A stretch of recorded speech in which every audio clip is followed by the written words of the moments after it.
Motorcycle को car बना दूं, खंभे को मैं तार बना दूं, वो तो मोदी जी ने रोज रोक रखा है, नहीं तो पाकिस्तान में भी सरकार बना दूं। पाकिस्तान में भी सरकार बना और क्या, हमने सिर्फ इतना कहा था कि जियो का डेटा और सोनिया का बेटा दोनों खाली मनोरंजन के काम आते हैं। अब उनको बुरा लग गया, और किस काम आ रहे बताओ पब्लिक, कि बच्चों को संस्कार देना है तो मोदी जी वाला देना, ताकि हमेशा माँ के चरणों को छू के कामयाबी पाए। अगर मोबाइल दोगे तो पबजी खेल के पप्पू जी जैसा हो जाएगा। अब अपने ऐठन में रहोगे कि हमको सरकारी नौकरी चाहिए, किस किस को दे? 140 करोड़ तो भरे पड़े हो, किसको किसको सरकारी नौकरी दे भाई?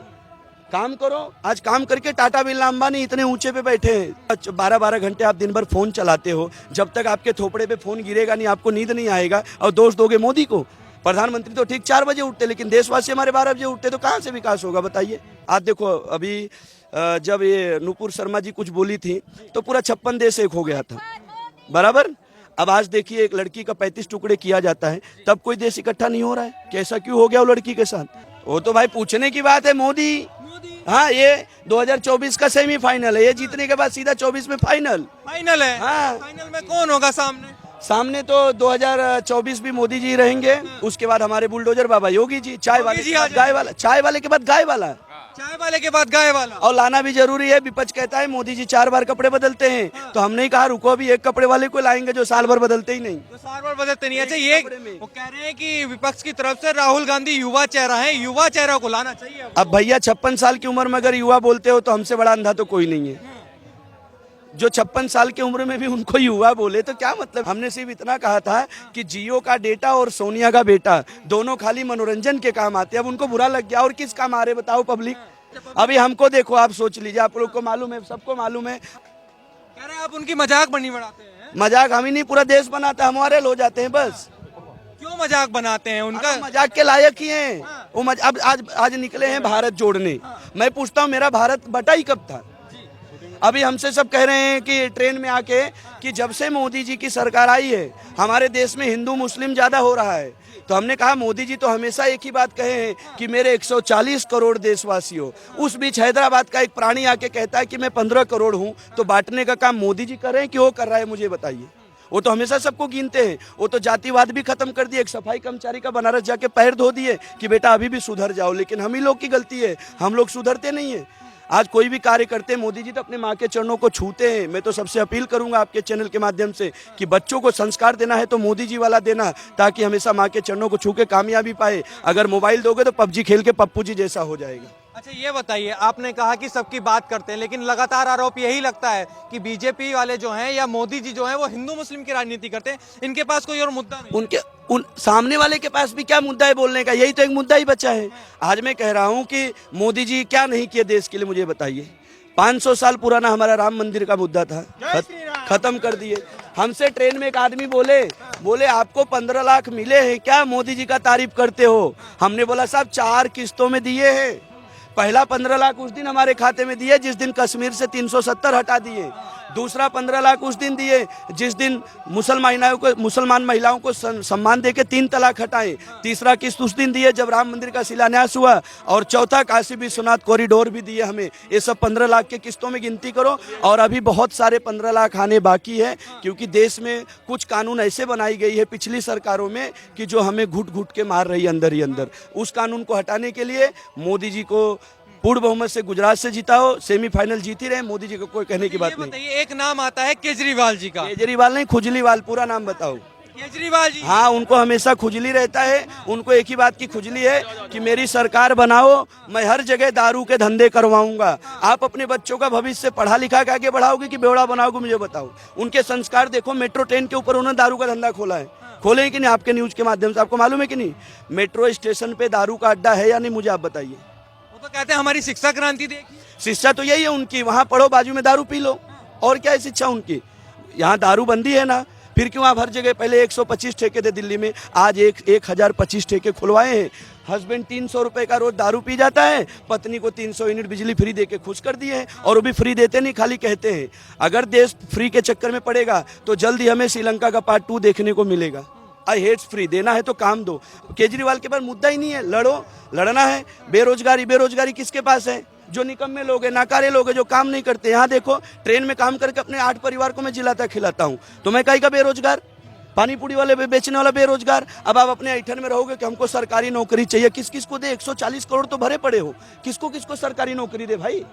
काम करो। आज काम करके टाटा बिरला अंबानी इतने ऊंचे पे बैठे हैं, नौकरी करके नहीं बैठे हैं। तो काम करिए, काम से शर्मिंदगी मत करो। आधा आधा पूरा 12-12 घंटे आप दिन भर फोन चलाते हो, जब तक आपके थोपड़े पे फोन गिरेगा नहीं आपको नींद नहीं आएगा। और दोष दोगे मोदी को?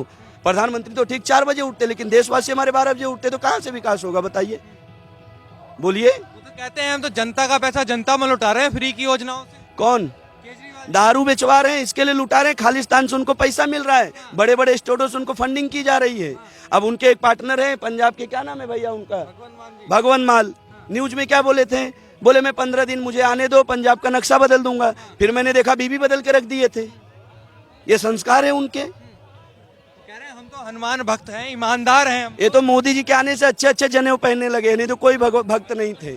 ये मोदी जी के आने से सब जनेऊ पहन के मंदिर में दंड मस्तक कर रहे हैं, नहीं तो कोई भक्तोक्त नहीं थे। श्रवण कुमार भी बताते हैं अपने आप को केजरीवाल जी। भाई साहब, ये मोदी जी का खौफ है, आने वाले समय में वो सब कुछ बताएंगे। हाँ, अच्छा ये बताइए, गुजरात में जब बात चलती है कि मैं श्री जन्माष्टमी के दिन में पैदा हुआ हूँ, केजरीवाल जी बोलते हैं कंसों का वध करने आया, कंसों की औलाद। मुझे तो लगता है पैदा नहीं हो, डाउनलोड किए गए होंगे उस टाइम पे, क्योंकि वो हाँ उनको हर एक चीज में सपना आ जाता है। नानी बोली थी मैं दर्शन करने नहीं जाऊंगी, बाबरी मंदिर तोड़ के बना है मस्जिद, नानी बोलती थी उनकी। तो फिर क्यों यहाँ के कृष्ण और राम करके जाते हैं? नहीं करना चाहिए ना उनको।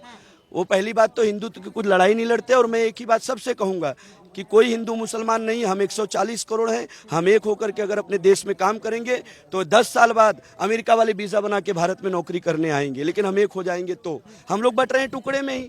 हमको तो अंग्रेज बांट के गए, तो हम उसी पे चल रहे हैं। आज देखो अभी जब ये नुपुर शर्मा जी कुछ बोली थी तो पूरा 56 देश एक हो गया था, बराबर। अब आज देखिए एक लड़की का 35 टुकड़े किया जाता है, तब कोई देश इकट्ठा नहीं हो रहा है। कैसा क्यों हो गया वो लड़की के साथ? तो ये सब भाई खाली कहने की बात है। हर हर मोदी, भाड़ में जाए विरोधी। मोटरसाइकिल को कार बना दूं, खंभे को मैं तार बना दूं, वो तो मोदी जी ने रोज रोक रखा है। नहीं तो पाकिस्तान में भी सरकार बना दूं। पाकिस्तान में भी सरकार बना। और क्या, क्यों नहीं बना देंगे? पाकिस्तान भी तो अपने देश का हिस्सा है ना यार, क्यों नहीं बनाएंगे? मुझे बोला अखंड भारत में कौन? पाकिस्तान भी आता है। 150 प्लस यहाँ आ रहे हैं मोदी जी। अब बाकी का ही प्रवचन देंगे भाई आप थोड़ा। ये भी बड़े जानकार आदमी है। ये भी जानकार। अरे बहुत बड़े बड़े। ट्रेन वाली बताइए वो आपकी। हाँ। ट्रेन वाले में बस कुछ नहीं भाई, मैंने इतना कहा, नेता हो तो मोदी जैसा, मुलायम तो तकिया भी होता है। मैंने तकिए को टारगेट किया पर कोई और बुरा मान गया था। राहुल गांधी जी को बहुत टारगेट किया। राहुल गांधी जी तो लोही मत, पता नहीं गांधी है कि नहीं, मुझे नहीं मालूम, इतिहास खोलो तो मालूम पड़ेगा। आप बताइए, बड़ा माहौल बन रहा है मोदी जी का। है जो भरा नहीं निज भावों से बहती जिसमें रसधार नहीं, वो हृदय नहीं है पत्थर है जिसमें स्वदेश का प्यार नहीं। आपके चैनल के माध्यम से मैं ये बताना चाहूँगा कि गुजरात में 150 प्लस सीटें आएंगी। वो तो कह रहे हैं कि मोदी जी जाने वाले, झाड़ू चलने वाली है। जो वो बता रहे हैं मेरी सुनो। और 2024 की भी भविष्यवाणी कर दूं, मैं ब्राह्मण हूँ, भविष्यवाणी कर दूं कि 364 प्लस सीटें आएंगी, 2/3 बहुमत आएगा। ये जनता ने मन बना लिया है कि इस बार प्रधानमंत्री को हम 2/3 बहुमत देंगे तो संविधान तक संशोधन होगा। अभी बड़े कार्य इस देश में बाकी हैं। जब हमारा देश आज़ाद हुआ था तो हमारी आबादी थी 30 करोड़, इस समय हमारी आबादी है 140 करोड़। इसलिए 2024 में आपके चैनल के माध्यम से पूरे देश की जनता से अपील करूंगा कि 364 प्लस सीटें एक बार दो प्रधानमंत्री को, संसद में 2/3 बहुमत, इस पे चर्चा होगी। हार जीत की तो जीत तो सुनिश्चित है, पक्की है, ये तो बिल्कुल पक्की है। आप 2024 की भविष्यवाणी कर रहे हैं, विपक्ष वाले भी कर रहे हैं कि मोदी जी जाने वाले हैं 2024 में। 2024 में आएंगे 364 प्लस, उसके बाद 29 में तुरंत योगी बाबा संभाल लेंगे वो गद्दी। तो कह रहे हैं 2024 में राहुल गांधी सपना देख रहे हैं। ये सब कहने की बात है, देश का युवा जाग चुका है और वो देश पहले बन जाता है जिसका राष्ट्र का युवा जाग जाता है।